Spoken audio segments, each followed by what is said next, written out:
Bonjour à tous, bienvenue dans All That Jazz, le premier podcast français consacré à la comédie musicale, à la scène comme à l'écran. Donc on est toujours Fanny et Anna.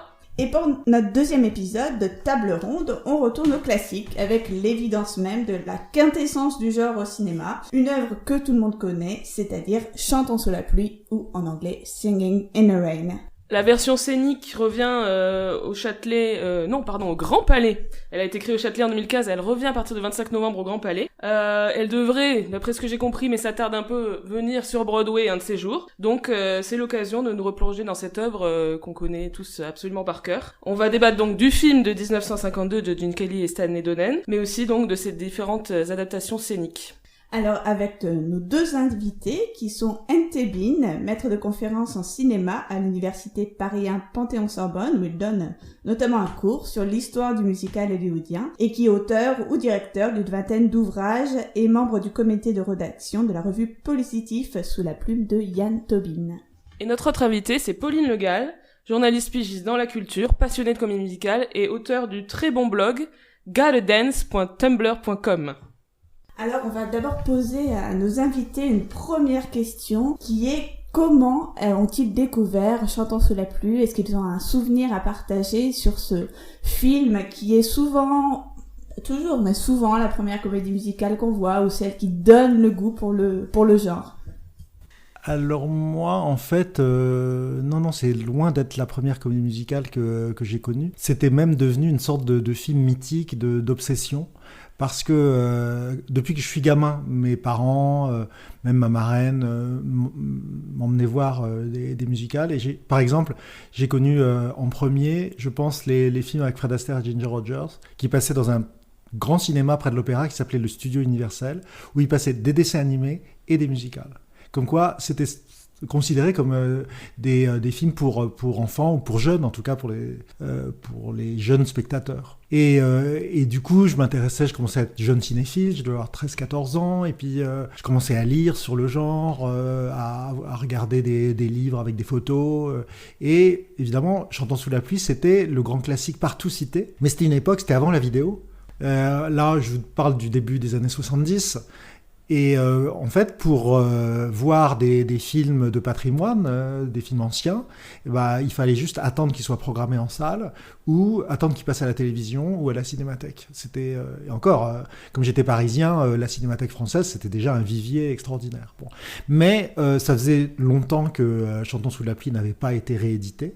Et je me souviens, il était passé à la télévision, et à l'époque, mes parents, qui étaient assez stricts sur l'heure où il fallait aller se coucher, m'avaient pas permis de rester le voir. Je crois que c'était une émission qui devait s'appeler Grand Écran. À l'époque, il devait y avoir 2 ou 3 chaînes, pas plus. Et voilà, il y avait une soirée spéciale Chantons sous la pluie, mais du coup c'était en deuxième, enfin il y avait d'abord tout un avant-programme, ce qui fait que le film commençait assez tard, et je me rappelle que le lendemain mes copains à l'école, qui connaissaient déjà mon goût pour les musicals, m'avaient dit c'était génial, hein, et moi j'avais vraiment les boules, hein, c'était horrible, et même si la plupart d'entre eux l'avaient vu en noir et blanc, je crois que c'était en plus en VF, y compris avec les chansons doublées en français, c'est pas grave, hein. Là où j'ai quand même eu de la chance, c'est que je pense au milieu, vers 72-73, les studios Action l'ont ressorti dans un cinéma qui n'existe plus maintenant, qui a été transformé en théâtre.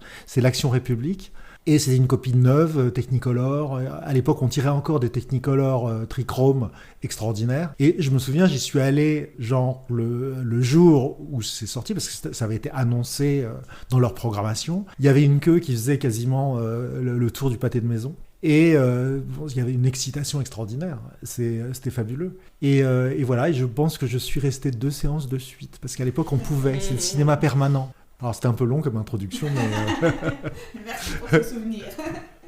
Moi, je vais avoir une histoire beaucoup moins intéressante à raconter du coup, mais je dirais que c'est plus comme les cinéphiles de ma génération où, à un moment, je me suis dit que j'avais envie de voir tous les grands films, je sais pas, vers 16-17 ans. Donc à cette époque-là, j'avais pas une grande connaissance de la comédie musicale, mais j'ai commencé à rattraper mon retard. J'aimais beaucoup les films des années 50, et donc je suis tombée sur Chantons sous la pluie très, très logiquement. Et c'est un film pour lequel j'ai eu un coup de foudre absolu. Enfin, j'aime absolument tout dans Chantons sous la pluie de toute façon, la musique, le rythme, l'histoire, la place que ça a dans l'histoire du cinéma. Et donc je l'ai vu cette première fois et ça n'a pas tout de suite déclenché une passion pour la comédie musicale, je pense, mais ensuite, il y a à peu près une dizaine d'années, j'ai commencé à voir beaucoup de comédies musicales au Châtelet. Donc, qui a été vraiment ma maison ces dernières années et que j'adore ce théâtre. Et donc, en voyant en fait beaucoup de comédies musicales sur scène, j'ai commencé à voir beaucoup de films. Donc, je suis revenue à Chantons sous la pluie, mais aussi à tous les grands classiques. Voilà, je l'ai pas découvert au cinéma malheureusement, mais j'aurais vraiment bien aimé parce que je pense que c'est vraiment un film à voir. Mais vous vous rendez compte, j'ai failli le découvrir à la télévision en noir et blanc et en français quand même. Hein. Alors, je l'ai échappé belle. Hein. Comment ça marche ce genre de comédie musicale en français? Je sais pas, ils traduisent pas les chansons. Les chansons sont traduites et alors ça marche très bien auprès des petits enfants qui savent pas lire les sous-titres. Ils apprécient, ils adorent même parce que bon, c'est un film qui a tellement de qualité. Bon. Il vaut mieux quand même le passer en couleur, hein, je recommande. Oui, quand même. Mais la grosse déception en fait de la version française, c'est que la voix de Lina Lamante n'est pas du tout fidèle. C'est-à-dire qu'elle a presque une voix normale, donc on comprend pas pourquoi c'est si important de la doubler et que sa voix passera pas à l'écran. Et donc il y a bien des chansons traduites en français. Absolument. Ouais, Ouais. J'étais pas sûre, mais j'ai l'impression, en étant plus jeune, d'avoir vu Un Américain à Paris. Oui. Avec des chansons en français et personne n'a pu me le confirmer, donc je pense avoir rêvé. Merci. Ah non, moi j'ai un Américain à Paris aussi avec la piste française, les chansons sont en français. Par contre, j'ai l'impression que sur les DVD récents de Chantons sous la pluie, les chansons sont en anglais, il me semble. C'est ça, parce que moi j'ai jamais entendu la VF. Finalement, les chansons font pas avancer le récit, particulièrement le sens des paroles. Mais ce qui est très bizarre en français, c'est que comme tout le film repose sur la synchronisation des dialogues et le doublage, et l'invention du doublage même, du coup c'est vrai que pour des adultes ça passe pas. Pour des tout petits enfants, ils feront pas attention, mais c'est vrai que c'est très gênant dans un film dont l'un des sujets est la post-synchronisation et le doublage, de le voir dans une autre langue. Je chante sous la pluie, je danse sous la pluie, miséreux, tout mouillé, quand même alangui. Amour transi, je ris au vent fou. Soleil dans mon cœur, c'est l'amour, mon atout. Si la pluie, le brouillard, ont vidé le boulevard, la pluie me rend gai, la pluie moi, ça me plaît. M'adonne sous le grain, en chantant un petit refrain, joli chant, touchant de la pluie. Et donc toi, Anna, comment est-ce que tu as découvert Chantons sous la pluie? Alors, moi non plus, ça n'a pas vraiment été un des films de mon enfance. Les comédies musicales de mon enfance, c'était La Mélodie du Bonheur et Peau d'âne. Mais quand j'ai eu 15 ans, je sais plus exactement pourquoi, j'ai voulu revoir ce film que je sais que j'avais vu quand j'étais petite, puisque c'était un des films préférés de mon père. Et ça a été une révélation. Je suis devenue fan de Gene Kelly, absolument. J'ai voulu voir tous les films de Gene Kelly. Je suis devenue fan de comédie musicale. J'ai voulu voir toutes les comédies musicales. Et ça a été un peu le fondement de ma cinéphilie. Et toi, Fanny? Bah moi, du coup, c'est un petit peu comme toi. C'est sans doute pas la première que j'ai vue, parce que je pense que vraiment, mon film culte d'enfance, c'est Le Magicien d'Oz. Mais Chantons sous la pluie, j'avais dû le voir plus jeune. Ça m'avait plu, mais ça m'avait pas transformée, comme ça a pu le faire quand je l'ai redécouvert. J'étais en 4e, je m'en souviens assez bien parce que j'avais fait un exposé sur Gene Kelly en cours d'anglais dans la foulée. Et donc à l'époque, ma mère, qui est institutrice, faisait un spectacle de fin d'année avec ses élèves autour de Chantons sous la pluie. Ma grand-mère faisait les costumes du spectacle, c'était une affaire de famille. Donc j'écoutais beaucoup la chanson à la maison, j'ai revu le film avec ma mère, et là, un peu comme toi, ça a tout changé. Je suis devenue red dingue de Gene Kelly, obsédée par Gene Kelly. J'ai d'ailleurs changé de passion du jour au lendemain. J'étais fan d'X-Files et je me suis devenue fan de comédie musicale. Et ça a un peu tout déterminé. J'ai fait des études de cinéma, j'ai fait une thèse sur la comédie musicale. Vraiment, je pense que cette découverte de Chantons sous la pluie en 4e a tout changé pour moi. Voilà, donc maintenant qu'on a vu que c'est un film qui a une importance, qui est un film culte et qui a tous un peu pour nous fonder un peu notre cinéphilie et notre amour de la comédie musicale. On va parler du film en lui-même et on commençait assez naturellement par le contexte de développement du projet Chantons sous la pluie. En fait, le producteur Arthur Freed, à l'époque à la MGM, a eu l'idée de réutiliser les chansons qu'il avait écrites, notamment avec le compositeur Nacio Herb Brown, pour des films musicaux du début du parlant, fin des années 20, début des années 30. Il a voulu faire un film autour de ces chansons-là, donc qui sont Singing in the Rain, You Are My Lucky Star, Good Morning, etc. Donc les chansons, notamment Chantons sous la pluie, Singing in the Rain, pardon, la chanson, on l'entend déjà dans plusieurs films avant le grand film qui porte son nom. On l'entend notamment dans le review de 1929, chanté par Ukulele Ike, et donc accompagné au ukulélé. On l'entend également dans une version par Judy Garland dans Babes in Arms. C'est Babes in Arms d'ailleurs qui... Dans Little Nelly Kelly. Non, parce que en fait, c'est Good Morning qui est dans Babes in Arms. Et puisque j'allais dire justement dans Babes in Arms, on en a deux autres du coup, c'est ça, on a Good Morning et You Are My Lucky Star.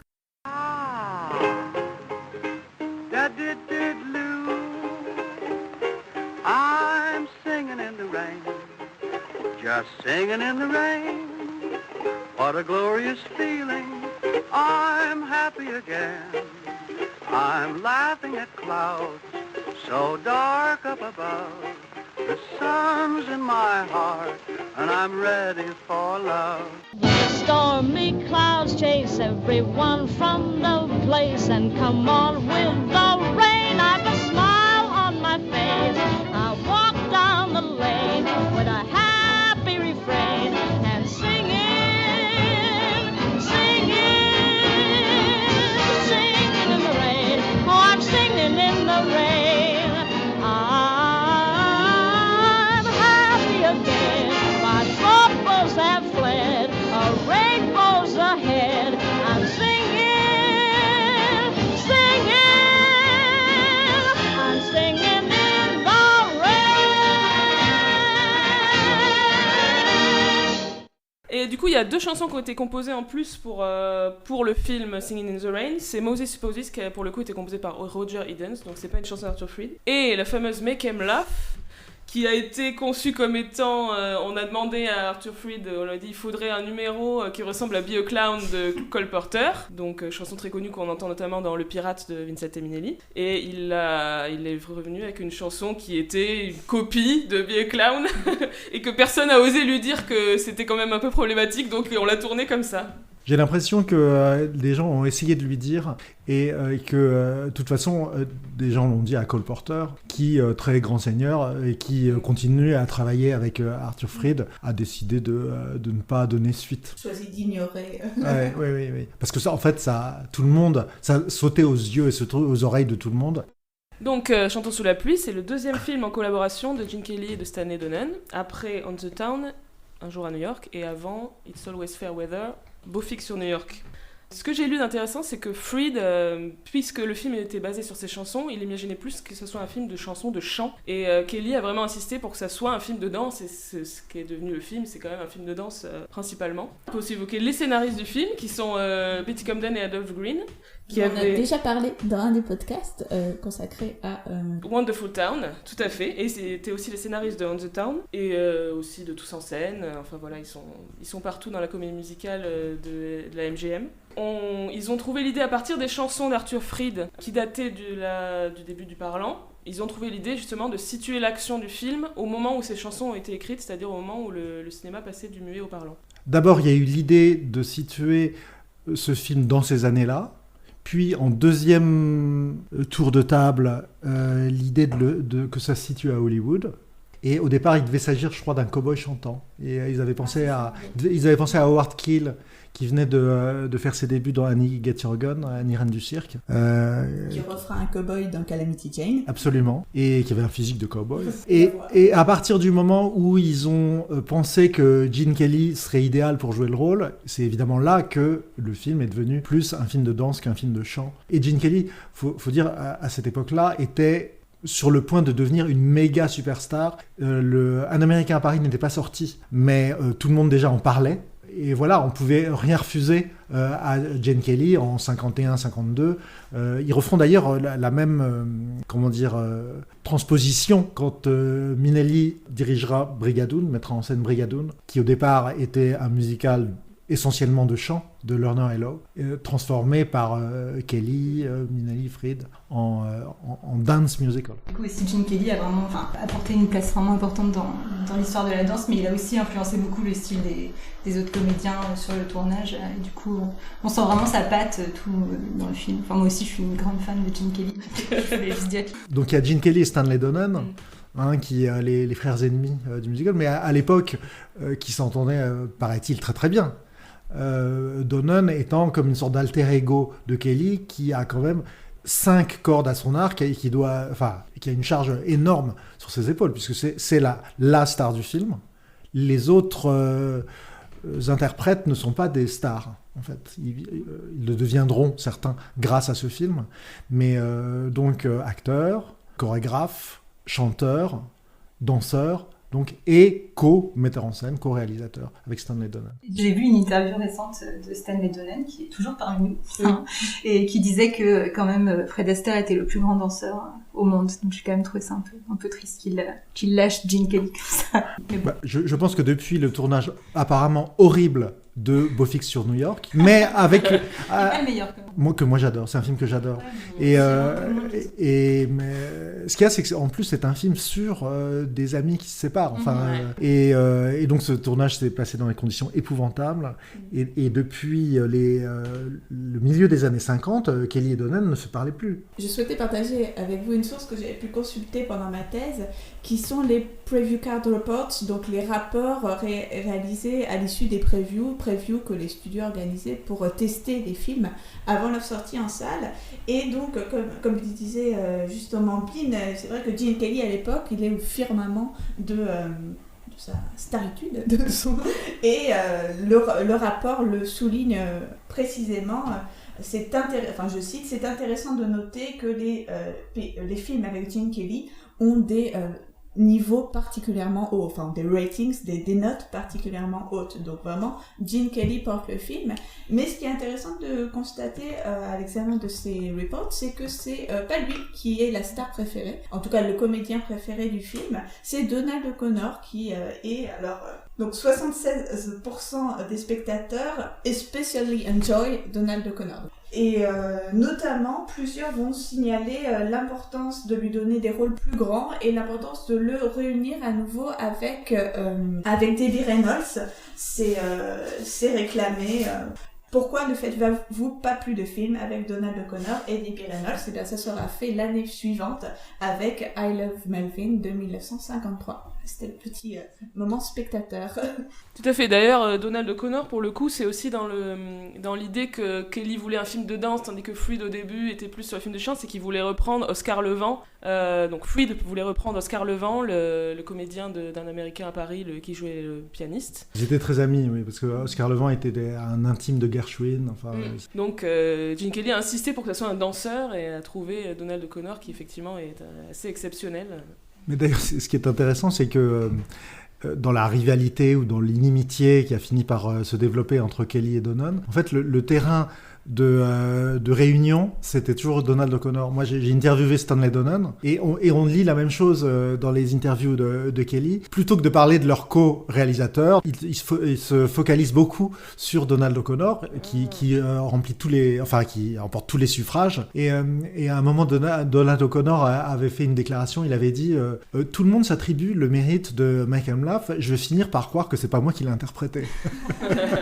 Moi, la première fois que j'ai vu le film, c'est vraiment le personnage que j'avais préféré. Pourtant, j'allais devenir une grande fan de Gene Kelly, mais je trouve qu'il il a cette conscience d'être un personnage secondaire et en même temps, il prend vraiment cette place, je trouve, d'une manière assez rare dans l'histoire du cinéma où c'est ce personnage secondaire qui vraiment a conscience de son statut et du coup, en ayant conscience de ça, il en fait quelque chose d'assez incroyable. Il y a aussi cette chose qui a été un peu atténuée apparemment au fil des versions du scénario de Chantons sous la pluie, c'est que le personnage de Don Lockwood a des aspects franchement pas sympathique. Alors que, et à chaque fois, il y a son pote Cosmo qui est là pour le remettre un peu dans le droit chemin, qui est le pote loyal, etc. Donc, en plus du fait d'être un danseur absolument exceptionnel, Donald O'Connor, et qui se révèle en particulier exceptionnel dans ce film-là par rapport à ce qu'il avait fait avant, où ça se sentait, mais c'était pas encore à ce point-là, il a ce capital de sympathie dès le début. C'est-à-dire qu'on comprend qu'il y a un côté bravache et un peu hypocrite de Don Lockwood, qui est la star qui se la joue un peu, notamment lorsqu'il évoque son passé. Par contre, le personnage d'O'Connor, il est toujours franc, il dit ce qu'il pense, il dit ce que les autres pensent, il a les bonnes idées pour... Enfin, c'est lui qui a la bonne idée pour sauver le spectacle. Enfin, toutes les vertus positives, en fait, du film sont beaucoup incarnées par lui. Et il a plein de petits gags qui tournent dans tout le film. Par exemple, le petit gag du cigare avec le chef du studio qui est très drôle, qui revient plusieurs fois comme ça. Enfin, c'est vraiment un personnage super bien écrit. Oui, qui en plus est impertinent. Oui, enfin, vis-à-vis de l'autorité, il se prend pas au sérieux. Il est pas ambitieux. Il veut pas faire carrière. Il s'en fiche. C'est un accompagnateur comme ça de piano. Enfin, il s'en fiche pas. Il est content quand on lui propose de devenir directeur musical du studio. À la fin, c'est un spoiler, ça. mais c'est pas pour ça. Lui, ce qui lui importe, c'est d'être loyal à ses amis et de bien faire son travail. Et en plus, évidemment, c'est lui qui a les numéros les plus drôles. Ou le numéro le plus drôle, et faire rire une salle entière pleine à craquer, bah tout d'un coup, effectivement, c'est un moment de bonheur qui est au moins égal à celui de Gene Kelly qui patauge dans des flaques. Ça me fait vraiment plaisir que tu évoques cette dimension comique de la comédie musicale, parce que là encore, en voyant les commentaires de spectateurs, je me suis rendu compte que c'était quelque chose d'hyper important et qu'on a parfois un peu oublié aujourd'hui, je pense, parce qu'évidemment, c'est vraiment sur la valeur de spectaculaire, de merveilleux qu'on juge et qu'on retient ces films aujourd'hui, mais les éléments comiques, les performeurs comiques et parfois des choses qui ont peut-être plus ou moins bien vieilli, je pense aux interventions de John Munchin dans It's the Parade par exemple, mais c'est vraiment des numéros qui étaient prisés par les spectateurs et qui ressortent de manière flagrante dans les preview cards. Mais alors là, ça nous fait pointer du doigt vraiment l'une des caractéristiques de Chantons sous la pluie, et qui en fait le musical le mieux aimé au monde. Hein.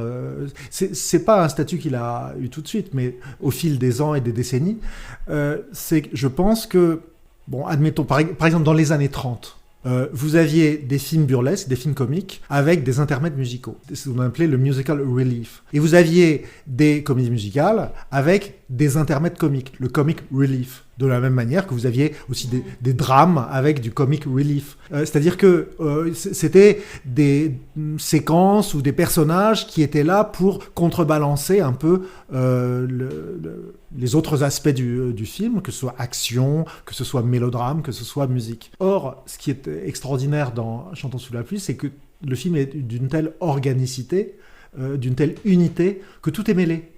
Et ça, justement, dans Make 'Em Laugh ou dans la chanson titre, le solo de Gene Kelly, la comédie, la musique, le chant, les personnages, on ne peut pas dissocier les uns des autres. On pourrait même pas penser dissocier un élément d'un autre. Et je ne parle pas de la couleur, du costume, du décor, etc. Et au niveau de l'humour, c'est un film qui a vraiment bien vieilli aussi. Ouais. Comme tu disais, certaines comédies musicales, bon, l'humour est un peu daté, mais là je trouve que le scénario est tellement bien écrit que finalement les blagues passent toujours très très bien. En plus, on arrive bien à les adapter aujourd'hui avec des situations qui peuvent se passer à Hollywood. Ou même si on peut penser à la folie de la 3D à un moment, enfin il y a toujours ce moment où les studios essayent de nouvelles choses et du coup cet humour autour du changement, il est toujours d'actualité. Pour continuer sur les comédiens, après Donald O'Connor, on peut parler de Debbie Reynolds, donc la star féminine du film, qui était pour le coup un choix de casting fait par Arthur Freed, assez audacieux parce qu'elle n'était pas très connue à l'époque et elle n'était pas une danseuse très expérimentée, et donc elle raconte que ça a été très difficile le tournage avec le côté tyran de Gene Kelly qui la faisait répéter pendant des heures et des heures, qu'elle avait les pieds en sang à la fin des séquences, etc. Alors là, il y a aussi deux versions, hein. Parce que la version de Debbie Reynolds, c'est que Arthur Freed a imposé Debbie Reynolds, et quand Freed a annoncé à Gene Kelly, lui a présenté Debbie Reynolds en disant voilà ta nouvelle partenaire, la mâchoire de Gene Kelly s'est décrochée quasiment, et il a dit mais qu'est-ce que je vais bien pouvoir faire de ça. Je crois que c'est comme ça que Debbie Reynolds le raconte dans son autobiographie, et Gene Kelly a une toute autre version, qui est que dès le départ avec Stanley Donen, ils avaient repéré que Debbie Reynolds... Oui, c'est vrai, il dit qu'il l'avait vu Voilà. Dans des spectacles et dans des films Et puis avant, dans les films, parce qu'elle avait quand même fait un énorme succès en disque, qui était cette chanson un peu bêta, Adabadaba Honeymoon. Et il cherchait quelqu'un pour rééditer un petit peu l'expérience de Leslie Caron, qui n'avait jamais fait un film lorsqu'il l'a choisi pour Un Américain Paris. Il se disait, bon, on va aussi prendre, comme elle est censée être une vraie jeune débutante dans le film, on va prendre aussi une débutante. Donc, et je pense que comme très souvent, la vérité doit être quelque part entre les deux. C'est-à-dire qu'il y a eu une phase dont Debbie Reynolds, à mon avis, n'est pas consciente. C'est qu'il y a eu une phase d'essai. Ils ont fait faire des essais à plusieurs jeunes actrices. Et finalement, c'est elle qui l'a emporté. Puisque, apparemment, Donen et Kelly se souviennent d'avoir vu le bout d'essai de Debbie Reynolds et de dire, en accord avec Fried, ce sera elle. Donc peut-être qu'au départ, ils étaient réticents ou dubitatifs, et qu'en fait, c'est le bout d'essai qui a remporté le morceau. D'accord.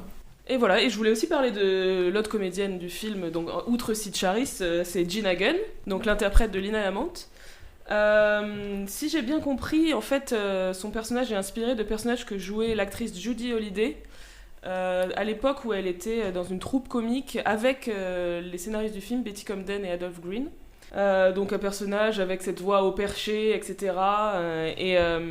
D'ailleurs, ils ont envisagé d'embaucher Judy Holliday, qui était une star à l'époque, qui venait d'avoir l'Oscar pour son interprétation dans le chef-d'œuvre de George Cukor, Born Yesterday. Comment l'esprit vient aux femmes en français. Qu'elle avait créé au théâtre. Ouais. Qu'elle avait aussi créé au théâtre et qu'elle a repris. Canyon, ouais. Tout à fait. Et je pense qu'ils l'ont pas pris peut-être parce que c'était une trop grosse star à l'époque. Évidemment. Voilà. Évidemment. Je crois que, en fait, quand ils ont envisagé, quand ils ont commencé à écrire, parce que ça a pris du temps, l'écriture de Singing in the Rain, quand ils ont commencé, ils se sont dit, on va peut-être pouvoir avoir Judy Holliday, parce qu'elle n'avait pas encore eu l'Oscar quand ils ont commencé. Mais en tout cas, c'était déjà une star à Broadway. C'est intéressant parce qu'elle avait débuté en 1949 dans le même film que Gene Hagen. Oui, Madame porte la culotte. Voilà, Adam's Rib. Je pense qu'ensuite, ça a été plutôt la reprise d'une sorte de stéréotype que Judy Holliday avait créé, qui est un peu la future persona de Marilyn Monroe, c'est-à-dire la blonde un peu très affriolante, pas très intelligente, mais qui, justement, dans Born Yesterday, va se découvrir une intelligence. Alors que le personnage de Lina Lamont, c'est pas qu'elle est pas intelligente, parce qu'elle a une ambition et elle a une soif d'ambition qui fait qu'elle est très manipulatrice. C'est intéressant d'en faire pas juste une fille un peu stupide, mais aussi une star qui veut prendre le contrôle du studio, c'est-à-dire une vraie méchante, et d'en faire le personnage le plus drôle du film. Et ça va être la seule qui, d'ailleurs, va avoir une nomination à l'Oscar. Hein. Ouais. Pour terminer avec les comédiens et comédiennes, il nous reste à parler de Sid Charisse. J'ai vu qu'il cherchait quelqu'un qui pouvait arrêter un homme avec sa jambe. C'était ça le prérequis pour ce rôle. Parce qu'en fait, elle apparaît vraiment très peu dans le film, mais elle marque beaucoup les esprits. Mais ce qui est intéressant, c'est que Sid Charisse a une formation de danseuse classique. Et c'est par ce biais-là qu'elle va débuter au milieu des années 40 à MGM, en jouant d'ailleurs que des rôles de ballerine. Et que je pense que Gene Kelly, il l'observe. À un moment donné, il était question qu'elle joue le rôle principal d'un Américain à Paris. Elle peut-être pas assez française, peut-être non plus pas assez jeune. Et non, c'est pas ça aussi que j'ai vu, qu'elle était enceinte au moment d'un Américain à Paris. Ouais, c'est possible, mais en tout cas, Gene Kelly n'avait pas cette idée-là, lui. Oui. Elle devait aussi jouer dans Easter Parade, et puis elle a eu un accident, je sais plus, un incident. L'une de ses spécialités, c'était outre des petits rôles, d'avoir des apparitions dans des films de guest stars ou juste de numéros comme ça intercalés. Comme dans The Harvey Girl, par exemple. Elle fait elle joue petit numéro dansé près d'un piano. Voilà, dans Words and Music. Voilà. Donc, souvent lié, d'ailleurs, plus au ballet qu'à autre chose. Et Gene Kelly voyait le potentiel. Et quand il s'est agi de faire le casting pour le Broadway Ballet, le Broadway Rhythm Ballet, qui a été tourné après tout le reste du film, quand tout le reste a été fini. C'était quelque chose qui a aussi été relativement récent, mais qu'ils avaient fait pour Un Américain à Paris. C'est comme une production dans la production, le ballet. Au départ, il devait y avoir Donald O'Connor, mais il était plus libre. puisque le tournage était fini. Donc il a fallu trouver un synopsis, un argument, une trame pour ce ballet. Donc plutôt que de faire sur 2 copains, ça s'est fait sur un héros joué par Kelly, qui essaie de tenter sa chance à Broadway, et une vampe sur laquelle il tombe au début, qu'il fascine, et puis qu'il va perdre, et puis qu'il va retrouver. Donc quelque chose qui ressemble un petit peu, dans un autre style, à Un Américain à Paris. Un autre style, parce qu'un autre style de danse. C'est-à-dire là, on est dans les années 20, et c'est le jazz, et c'est les flappeurs, et c'est les premières grandes séductrices du cinéma hollywoodien, Louise Brooks, Paula Negri, voilà. Donc, et au départ, Gene Kelly pense à Carol Haney, qui est son assistante, et qui d'ailleurs jouait un rôle dansé dans On the Town. Je crois que c'est Arthur Freed qui trouve que Carol Haney n'est pas assez glamour, enfin, ou physiquement ne convient pas pour ce rôle de séductrice femme fatale un petit peu, et ça va être l'éclosion de la nouvelle personnalité de Sitch Harris en danseuse séductrice sur talons hauts et non plus dans chaussons, enfin dans des chaussons de ballet, et elle va à nouveau poursuivre cette veine, notamment dans le ballet final de Bandwagon, Tous en scène, puis dans d'autres films. Enfin, ça va être le début. Elle n'apparaît que dans cette scène-là, et en plus, je crois que pas plus de 3 ou 4 minutes, peut-être 5 minutes en tout dans le film, mais elle va devenir star grâce à cette apparition. Là encore, une apparition remarquée par les spectateurs qui la notent comme un long leg, enfin la fille aux grandes jambes ou la fille en verre, ou parfois certains connaissent leur nom, mais certains vont aussi juger la scène un petit peu trop vulgaire. Mais ça, il y a toujours des spectateurs pour remettre Hollywood dans le droit chemin. C'est la scène de loin la plus érotique du film. Oui, elle ressemble pas mal à Un Américain à Paris dans ce sens-là, où il y a aussi un moment assez sensuel dans le ballet d'Un Américain à Paris, et du coup c'est le même style. Mais je crois que la seule interdiction qu'ils avaient, c'est qu'il fallait pas qu'elle mette ses jambes autour de sa taille. Enfin, ils avaient quand même des petites interdictions à ce moment-là.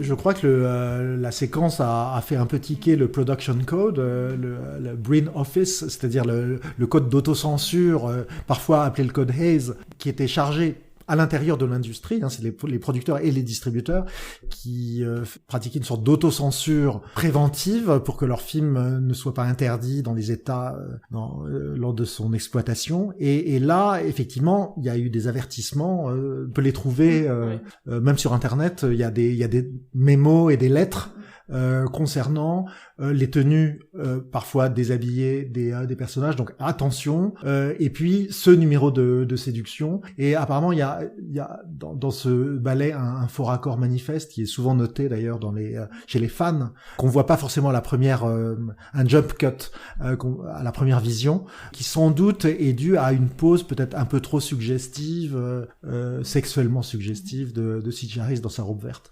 Et c'est toujours les mystères du production code, c'est qu'il y a des choses qui vont passer et des choses qui ne passent pas, parce qu'il y a quand même un certain nombre de poses suggestives dans cette séquence. Alors, moi, j'ai une autre anecdote qui est relatée dans le film Singing in the Rain, The Making of an American Masterpiece de Earl Hess et Pratibha Dabolkar. C'est sur le duo de Sitch Harris, pas celui de la robe verte, mais celui du voile géant qui est propulsé dans les airs par des hélices d'avions, je crois. Sitch Harris, c'était très très dur d'arriver à danser avec un... Oui, on imagine pourquoi c'était difficile. Parce que c'est un voile géant qui s'envole dans des directions différentes à mesure que la chorégraphie progresse. Et sur le compte-rendu du tournage par les auteurs que je viens de citer, l'équipe s'attela le 6 novembre au tournage complexe de la danse du voile fou. Entre 8h et presque 11h, ils mirent en place les plans en répétant avec des doublures, prenant bien soin à régler correctement les mouvements des 3 moteurs d'avion à hélice qui soufflaient en l'air pour animer le voile. Ils tournèrent 3 prises, puis passèrent un moment à réparer le voile qui s'était déchiré pendant la dernière prise. Après la prise numéro 6, l'équipe fit une pause de 15 minutes afin que le costumier Walter Plunkett puisse remédier à un problème qui s'était révélé à propos du costume de Sitch Harris. Et là, c'est là où je voulais en venir. Il était déjà un peu court, mais avec le vent, la pression le raccourcissait encore plus. En conséquence, cela exposait quelques poils pubiens qui devenaient très visibles quand l'intérieur de ses cuisses était exposé à l'objectif de la caméra. Ce problème n'était pas une surprise pour l'équipe, il s'était déjà manifesté pendant les répétitions. Plunkett avait essayé d'arranger les choses plusieurs fois et venait annoncer régulièrement, d'après Donen, On a vaincu l'entrejambe de Sid Charisse. Sid avait beau s'être rasé, il était évident le 6 novembre que le problème n'était pas résolu. L'assistant réalisateur Marvin Stewart consigna pudiquement dans son rapport de tournage que l'équipe avait dû attendre de 11h35 à 11h50 une, citation, retouche de costume pour éviter exposition excessive de cuisses. Quand la danse fut terminée, tout le monde s'accordait pour dire que le problème de la cuisse de Sid était resté entier. Il était toujours possible de distinguer une fine zone de poil pubien à la lisière de son costume. Donen reçut l'ordre de s'occuper du problème en laboratoire. Il supervisa l'application de peinture blanche pour masquer les poils sur la pellicule. Et cette retouche de peinture reste visible aujourd'hui. En fait, Donen trouve qu'elle se voit encore plus avec le passage du temps parce que les composants du Technicolor qui contribuaient aux chatoyantes couleurs du film ont tendance à s'atténuer avec les années, contrairement à cette peinture blanche. Résultat, selon Donen, citation, l'entrejambe de Sid a commencé à s'illuminer comme un néon. Ah bah alors là, je ne verrai plus cette scène comme avant. Hein. Ça enlève un peu de la magie de la séquence. En rentrant chez moi, je vais regarder la séquence pour revoir cette histoire de peinture parce que... C'est fait pour l'anecdote. Bah justement, on voulait parler d'anecdotes de tournage, donc là, on commence en beauté. Il y a toujours plein d'anecdotes sur le tournage de la scène de la chanson titre avec la pluie, etc. Quelles sont les anecdotes? L'histoire qu'ils ont tellement utilisé d'eau. Non, il n'y avait pas assez d'eau, il n'y avait pas assez de pression parce que c'était un jour très chaud à Los Angeles et tout le monde utilisait les arrosages automatiques. Apparemment, ça c'est un peu comme ça que la rumeur ensuite s'est propagée, mais les chercheurs qui ont fait le livre très détaillé sur Chantons sous la pluie, qui donc ont consulté toutes les fiches de préparation du film, le plan de travail, les feuilles de service, etc., disent que le problème a été constaté par les techniciens responsables des effets de pluie quelques jours avant, parce qu'ils avaient fait des essais à plusieurs heures de la journée pour savoir si la pluie, voilà, c'est très compliqué de photographier une scène de pluie. Donc ça demande beaucoup d'essais pour les éclairages notamment. Là c'est une scène de nuit, donc voilà, ils ont fait beaucoup d'essais et au cours de ces essais, ils ont constaté qu'en fin d'après-midi, la pluie baissait, enfin le débit d'eau baissait. Ils sont allés vérifier le château d'eau du studio, parce que tous les studios avaient un château d'eau qu'on voit souvent d'ailleurs dans les films sur Hollywood. C'était pas ça, etc. Ils ont fini par se rendre compte que comme c'était effectivement l'été, il faisait très chaud, c'était l'heure où les gens rentrant de leur travail arrosaient leur pelouse et donc sur toute la région le débit d'eau baissait parce que beaucoup de gens utilisaient l'eau, ce qui fait que dans la feuille de service, il était bien spécifié qu'il fallait qu'ils aient terminé en milieu d'après-midi le tournage de la scène. Et en fait, ils n'avaient pas tout à fait fini, mais ils ont repris le lendemain. Oui, on pense souvent que c'est une scène qui a été tournée en une fois, mais pas du tout. Elle a été tournée en plusieurs jours. Il paraît que Gene Kelly était très malade, par ailleurs. Mais ça fait partie des grandes anecdotes du film sur les maladies. Apparemment, oui. Alors, c'est Gene Kelly disait oui, j'avais 42 fièvres sur le tournage. Betsy Blair, qui était sa femme à l'époque, dans ses mémoires, explique qu'il était quand même en convalescence, qu'il avait été malade, mais une infection grave, sinusite, etc., et qu'il n'était pas tout à fait remis. Mais si Gene Kelly se souvient d'avoir été fiévreux, c'est peut-être aussi parce que c'est des numéros qui sont extrêmement répétés, qui sont répétés plusieurs fois. Donc peut-être que voilà, il a dû avoir des arrêts de travail. Hein, il y a eu plusieurs arrêts de travail d'ailleurs sur ce film dû aux conditions de tournage. Par exemple, je crois que Make 'Em Laugh, il était tellement fatigué, enfin épuisé à la fin du tournage que il a dû prendre 3 jours de repos. Et quand il est revenu des 3 jours, le producteur lui a annoncé qu'il y avait eu un problème de pellicule et qu'il devait refaire... Il lui a pas annoncé comme ça. Il lui a dit « Ah, c'était bien ce numéro 1, pas trop dur à faire ?» Donald O'Connor après les 3 jours de repos. « Non, tout va bien. Eh ben, je vais t'annoncer une bonne nouvelle, tu vas devoir le refaire. » Après, le numéro titre aussi, ce qui était dur, c'est que, et d'ailleurs ils en ont reparlé quand la comédie musicale a commencé au Châtelet, c'est que du coup le costume était mouillé, donc pour un danseur c'est super dur, ça alourdit beaucoup. Enfin, c'est un numéro qui nous paraît super léger et incroyable au niveau du rythme, mais qui a été très très dur pour Gene Kelly. Et paraît-il, alors je crois que c'est Donald O'Connor qui raconte ça, qu'un jour il est... Est-ce que c'était pendant la répétition ou entre les 2 jours de tournage qu'il est arrivé un soir et puis il a vu que le costume de Gene Kelly avait beaucoup rétréci. Oui, c'est ça, il était en laine du coup. 2 jours de plus et ça aurait été incroyable. L'anecdote que je trouve amusante, c'est l'histoire de doublage à l'intérieur du film avec Debbie Reynolds qui dans le film est censée doubler le personnage de Jean Hagen. Elle est doublée par une certaine Betty Noyes quand elle chante la chanson Would You, alors qu'à ce moment-là elle est censée devoir doubler Jean Hagen dans le film, et elle est doublée, encore plus amusant, dans la séquence où elle parler, parler, où elle par-dessus le dialogue, elle doit le refaire de manière élégante, et en fait c'est la voix de Jean Hagen qu'on entend se doubler elle-même en fait. Oui, parce que Gina Hagen qui joue le rôle de Lina Lamont, faut pas oublier que là elle prend une voix nasillarde et grinçante puisque elle est censée ne pas passer le cap du cinéma parlant et toute la stratégie des personnages, le grand problème de tous les personnages du film pendant presque toute la première moitié du film, c'est qu'il faut pas qu'on l'entende parler. Alors justement, pour continuer sur ces histoires d'anecdotes, Fanny, toi tu voulais parler d'un numéro de Gene Kelly qui n'est pas dans le film final. Oui, tout à fait, une version de All I Do Is Dream of You, la chanson que Debbie Reynolds chante en sortant de son gâteau. Eh bien, le personnage de Gene Kelly la reprend un petit peu plus tard, une fois que les deux personnages se sont rencontrés pour la première fois. Et il la reprend sous une autre forme, une version beaucoup plus de style ballade, beaucoup plus lente. Et alors, un audio en fait existe de cette version, je le sais parce que je l'écoutais beaucoup quand j'étais plus jeune, mais on n'a pas d'image filmée, on a quelques photos, parce que c'est une chanson qu'il chantait dans sa chambre, en pyjama, mais on a perdu, ont disparu en tout cas, les prises filmées de cet extrait. Donc peut-être qu'un jour, on le retrouvera et on pourra faire une version augmentée de Chantons sous la pluie, comme ça avait été le cas pour A Star is Born, qui est ressorti plus tard avec des numéros en plus par rapport à la version originelle. Apparemment, il y a des collectionneurs qui gardent, mais bon, c'est peut-être des légendes urbaines. Je crois que les collectionneurs de Judy Garland, pour le coup, sont hyper forts pour avoir récupéré des trucs. Il faudrait qu'on ait des collectionneurs de Gene Kelly aussi à la pointe de...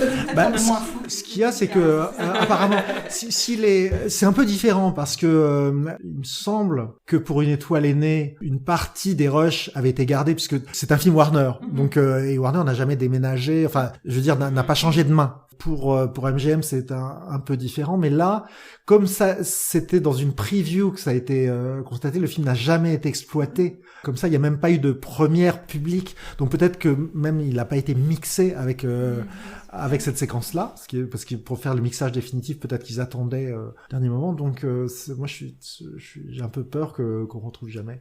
C'est encore comme la version... là, on va pas en finir sur les versions qui ont disparu, mais genre la version apparemment encore plus hot d'un numéro de Judy Garland dans Le Pirate. Oui. Que Meyer aurait dit brûlez-moi ce négatif tellement c'était indécent encore. Je sais pas si c'est vrai, mais moi j'aimerais bien voir ça. Ah oui. Et il y a la bande sonore aussi de ce numéro. Ouais. C'est quel numéro? C'est Voodoo Number. Ah oui, bien sûr. Et du coup, comme pareil, ayant écouté l'audio pendant toute mon adolescence, j'ai mis du temps à réaliser que le numéro n'était pas dans le film.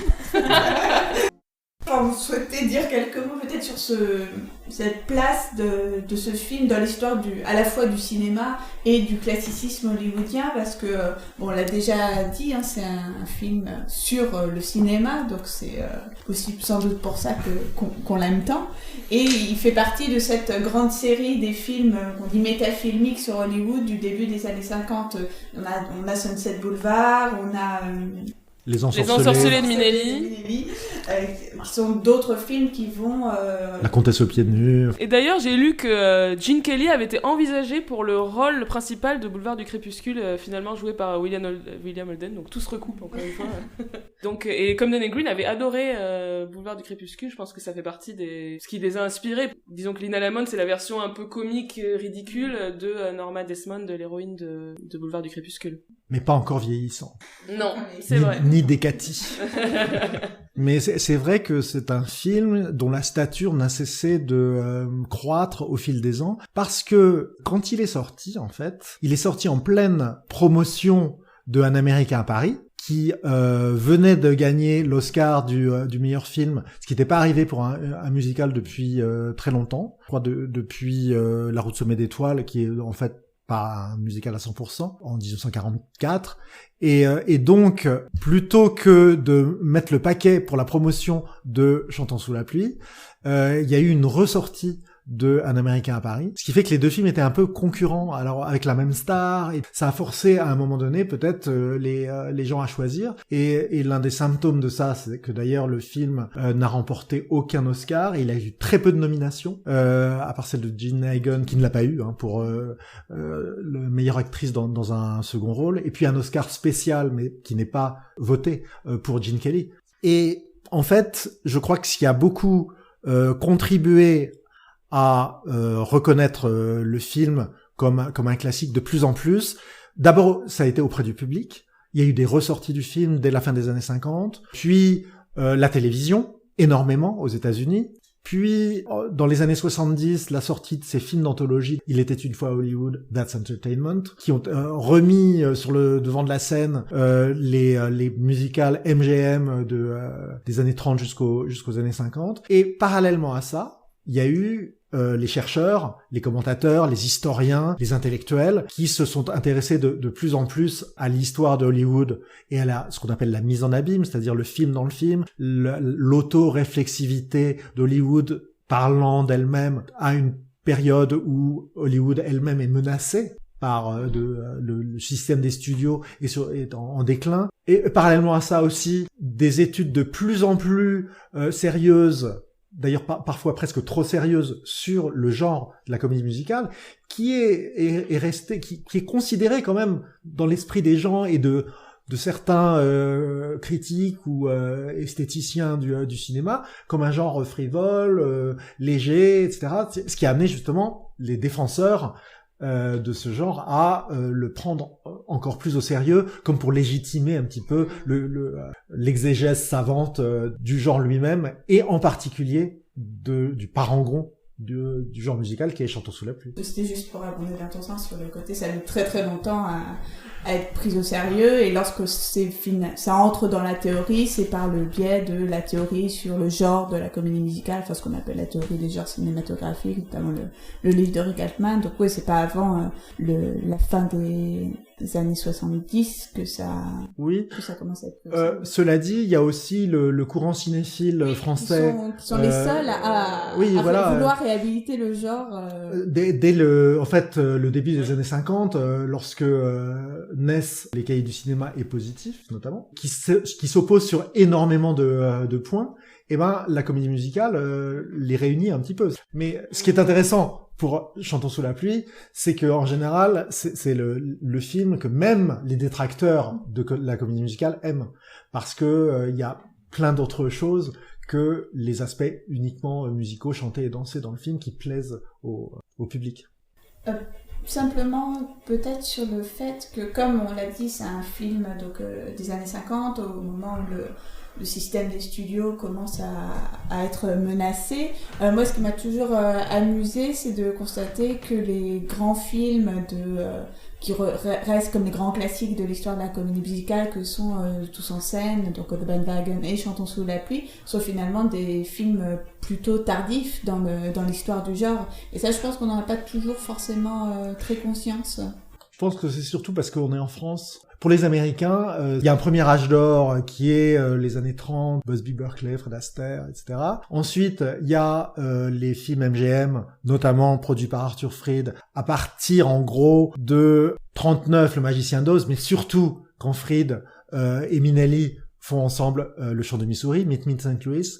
Donc là, pour les Américains, c'est la décennie prodigieuse qui va s'arrêter en 54-55, avec plein d'autres facteurs qui vont faire que les contrats sont pas renouvelés avec les interprètes, avec les réalisateurs, avec les chorégraphes. Et par contre, en France, évidemment, au début des années 40, c'est l'occupation, le cinéma américain est interdit, les films vont déferler, et dans la deuxième partie des années 40, la comédie musicale va être un peu vue comme l'apothéose du mauvais goût américain, et notamment pour la critique un peu académique. Et contre cette tendance vont s'insurger les cinéphiles dont j'ai parlé, avec les revues cinéphiles, les ciné-clubs qui montrent des comédies musicales, mais avec cette impasse qui est faite sur le début des années 40. Et finalement, ce qui va beaucoup plaire, c'est les films qui sortent à cette époque-là, c'est-à-dire au début des années 50, et qui donnent l'impression pour le public français d'une apothéose qui est un peu vrai dans le sens où l'apothéose, si c'est le summum, c'est le début de la fin. C'est le début de la fin. Mais on peut pas encore complètement le dire. Et entre 52 et 57, si c'est les derniers feux, c'est des derniers feux éblouissants, quoi. Alors, il y a souvent aussi la concurrence de la télévision qui est évoquée pour ce déclin du système des studios. Ce que j'ai trouvé assez rigolo dans les preview cards, c'est que les spectateurs, au sujet de Chantons sous la pluie, j'en ai au moins 2 qui disent vraiment merveilleux des comédies musicales comme ça, et je jetterai mon poste de télévision, ou encore plus de films comme ça, et je n'allumerai plus ma télévision. Donc mettre vraiment la splendeur de la comédie musicale au regard de cette concurrence de la télévision. This is the proper setting. Why, it's just an empty stage. At first glance, yes. But wait a second. A beautiful sunset. Mist from the distant mountains. Colored lights in a garden. A lady is standing on her balcony in a rose-trellised bower. Flooded with moonlight, we add 500,000 kilowatts of stardust, a soft summer breeze, and you sure look lovely in the moonlight, Kathy. Et dans Chantons sous la pluie, donc parmi les numéros qui sont spécifiquement sur le cinéma, qui rendent hommage au cinéma, il y a notamment le numéro You Were Meant for Me. Et je crois que Pauline, tu souhaitais nous en dire quelques mots. C'est mon numéro préféré, mais c'est parce que je suis très sentimentale. Et du coup, c'est là où on voit vraiment... il y a un double niveau dans cette séquence qui est... Donc lui, il veut avouer ses sentiments et en fait, il n'arrive pas à le faire de manière normale. Donc il ouvre comme ça ce studio de cinéma où il y a ce plan magnifique, plan large, où on les voit tous les deux dans l'encadrement de la porte. Et c'est très très beau et du coup, il rentre et en fait, il lui explique un peu comment il va créer un film pour lui avouer ses sentiments. Il va faire un faux balcon avec une petite échelle. Enfin ouais, c'est très très beau. Et d'ailleurs, Gene Kelly refait le coup. Alors je sais plus si c'est avant ou après à Judy Garland dans La Jolie Fermière. Voilà. Ouais. Quand j'ai vu ce film, je me suis dit il avait vraiment ce petit truc. Et donc ouais, il y a à la fois lui qui fait un film pour cette fille, et puis il y a à la fois Stanley Donen qui lui nous filme cette séquence. Donc c'est cette double manière de montrer cette scène, et je trouve que c'est vraiment une des plus belles scènes de déclaration d'amour au cinéma. Après, l'autre chose qui m'intéresse, c'est que j'aime bien cet aspect de la comédie musicale où en fait les sentiments naissent quand on chante la chanson, et là on le voit vraiment dans cette séquence-là où on ne sait pas s'il avait des sentiments avant, mais chanter la chanson, ça fait naître ses sentiments, ça met des mots dessus, et voilà, il y a toujours ça dans la comédie musicale où en fait on ressent quand on chante, quand on entend les mots. Il était question qu'ils entrent et puis qu'il y ait une sorte de décor de film enchanté, etc. Et finalement, c'est là où Kelly Donen, je pense que en tant que tandem, ils sont très forts. Ils décident que ce sera un studio de cinéma désert et de jouer avec tous les accessoires. Et c'est là qu'on voit que même en reprenant des idées qui ont déjà été employées dans des films précédents, je pense au studio de cinéma désert où Gene Kelly séduit Catherine Grayson dans Anchors Away, réalisé par George Sidney. Je pense à cette scène dont tu parlais de You Wonderful You dans Summer Stock, qui est sur une scène de théâtre déserte. Là, c'est encore plus la mise en abîme, puisqu'on est dans un film et qu'on nous raconte comment on fait ça dans un film. Mais surtout, ça répond à cette question, à cet éternel problème que se posent les scénaristes de comédie musicale depuis 1927. C'est comment faire en sorte que des gens qui sont sains d'esprit, à peu près normaux dans la vie, parlent comme vous et moi, tout d'un coup se mettent à chanter, tout d'un coup se mettent à danser, sans que ce soit ridicule pour le spectateur. Et par exemple, dans Un Américain à Paris, c'est fait d'une manière très très progressive avec le duo sur les quais de la Seine, entre Gene Kelly et Leslie Caron. C'est un peu genre, d'abord, chante-moi une chanson pour voir, et puis il chante. Et une fois chanté, du coup, ça peut faire venir l'orchestre, et très progressivement, le pas va devenir danse. Mais voilà, c'était un vrai casse-tête pour les scénaristes. Donc, quand ils avaient la chance d'avoir l'idée que les personnages principaux sont dans le monde du spectacle, que ce soit le cinéma ou le théâtre, eh ben, à un moment donné, il est naturel que quelqu'un qui est dans le monde du spectacle, en plus qui est dans une scène, sur une scène de théâtre ou dans un studio de cinéma, soit de façon naturelle, soit de façon volontaire et délibérée comme ici, disent par exemple à sa partenaire, voilà ce que je te chanterais si j'étais dans une comédie musicale, en gros.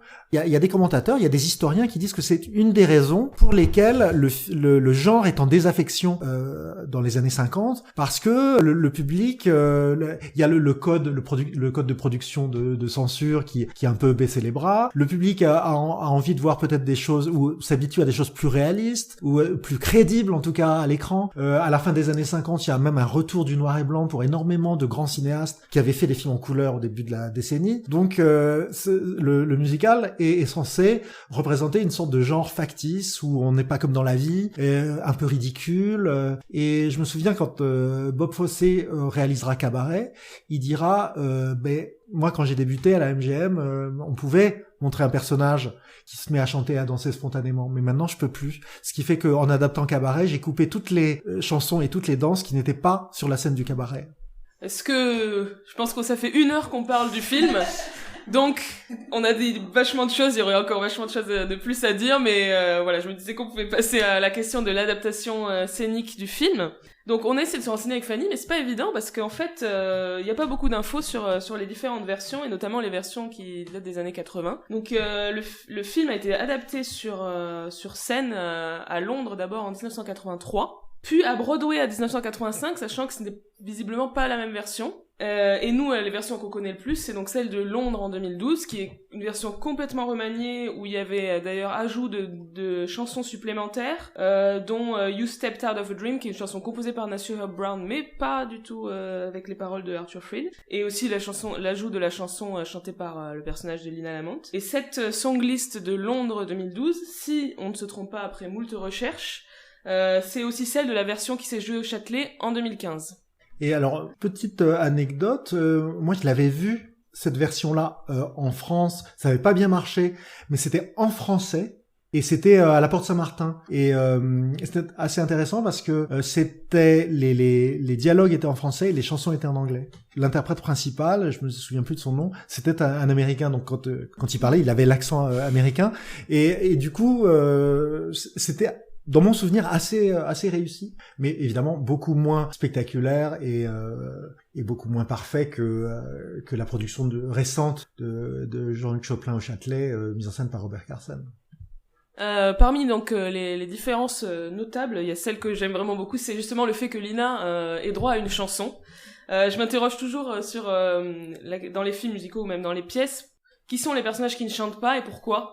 Et souvent ce sont les personnages de méchants, oui. Et souvent ce sont les personnages à qui l'œuvre n'a pas envie d'ouvrir son point de vue. Et du coup le fait que Lina dans la pièce accède au chant, ça fait que ça lui offre une voix, et ça nous permet pendant le temps de cette petite chanson qui s'appelle What's Wrong With Me, d'avoir son point de vue à elle, etc. Et le fait qu'elle comprenne pas trop en fait la situation, elle comprend pas pourquoi Don n'est pas amoureux d'elle, qu'elle comprend pas pourquoi elle n'arrive pas à le séduire.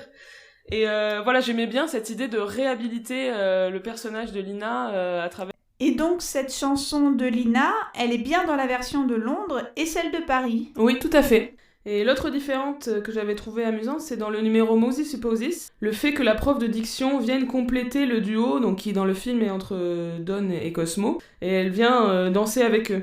Oui, et du coup ça devient un trio de claquettes, et j'ai toujours adoré en fait, pour vous dire, l'acteur qui joue le rôle du prof de diction dans Chantons sous la pluie.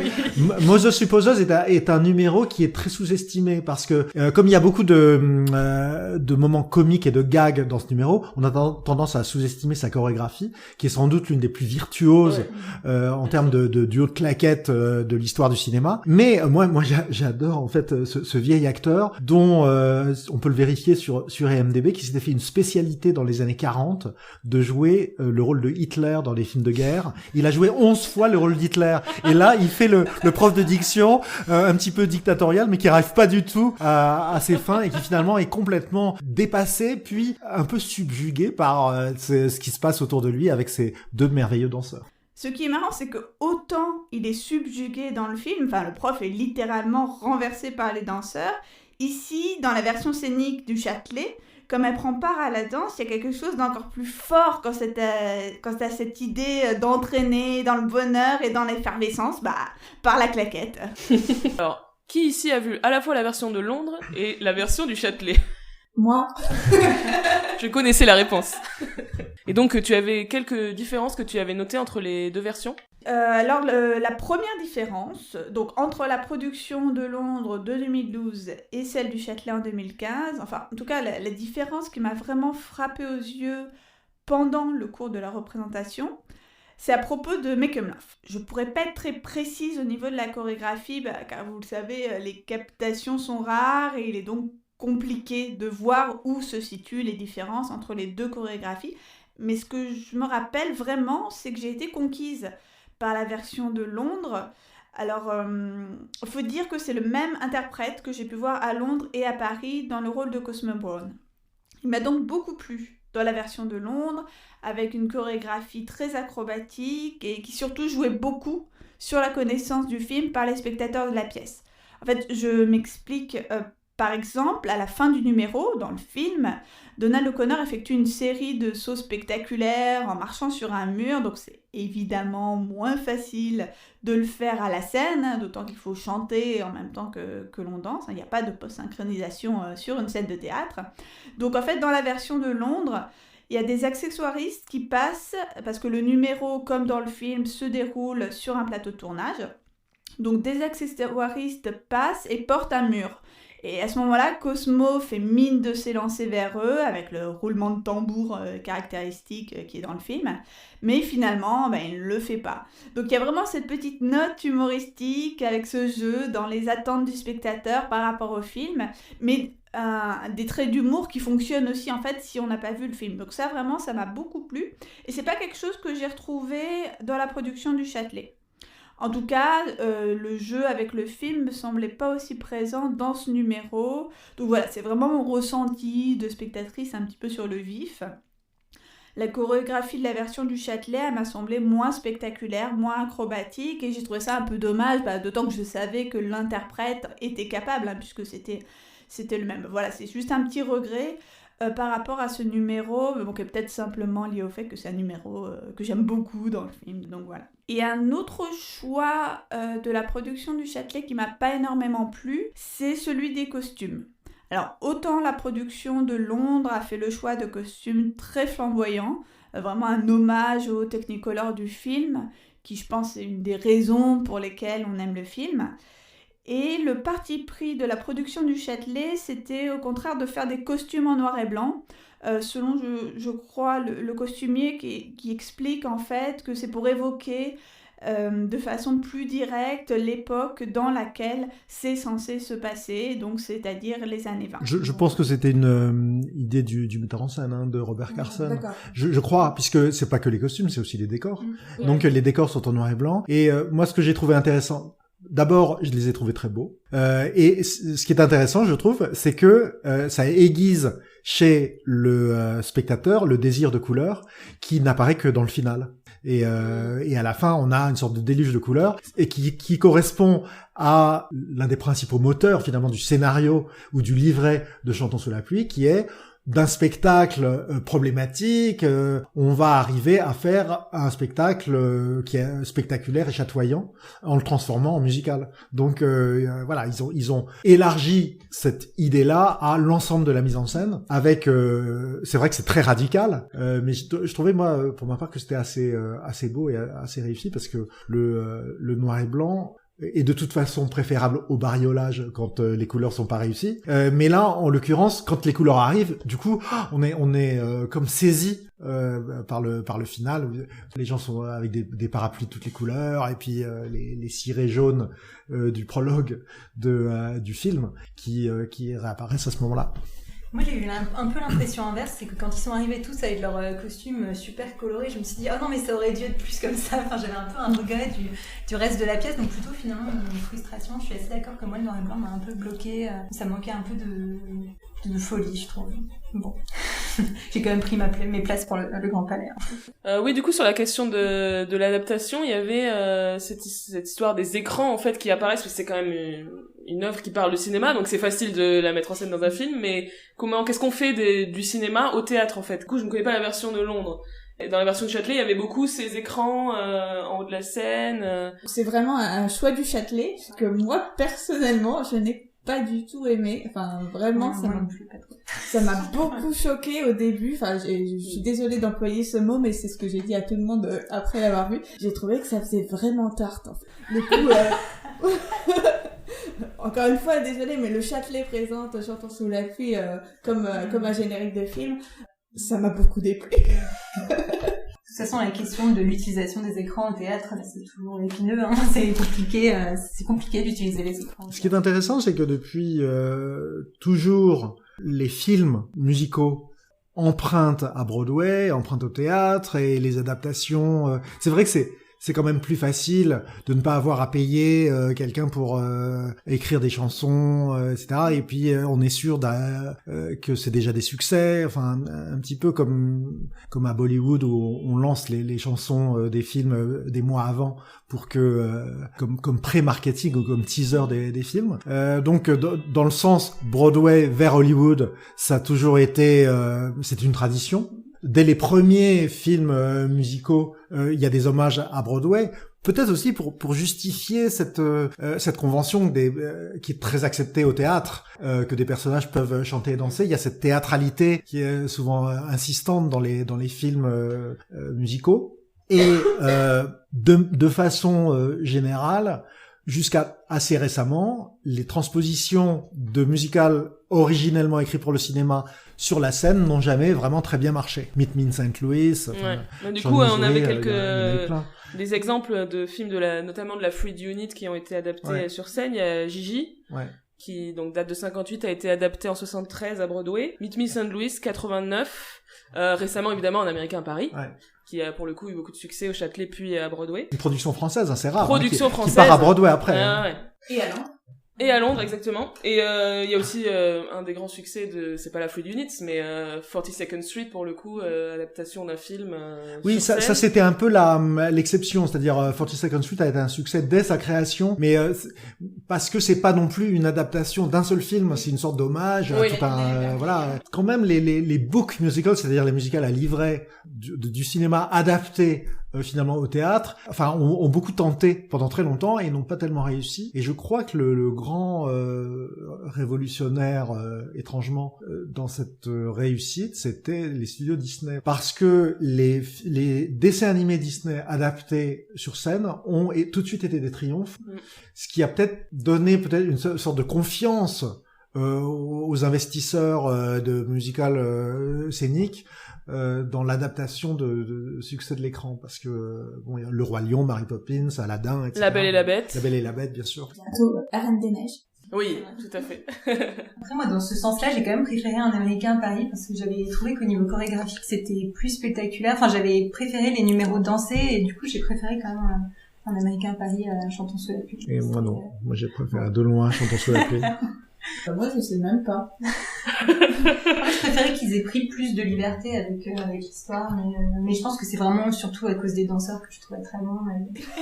On fera un numéro sur Un Américain à Paris, évidemment, parce qu'il y a énormément de choses à dire, à la fois sur le film et sur son adaptation scénique, donc c'est noté. On prend rendez-vous. Bon, je pense qu'on a déjà dit beaucoup de choses, sans doute pas tout, mais enfin, c'est déjà pas mal. On a 1h30 d'enregistrement, on verra ce que ça donne au final avec les coupes, mais merci à vous deux d'être intervenus dans ce podcast, et on vous retrouve très bientôt pour un nouveau numéro de All That Jazz. À bientôt.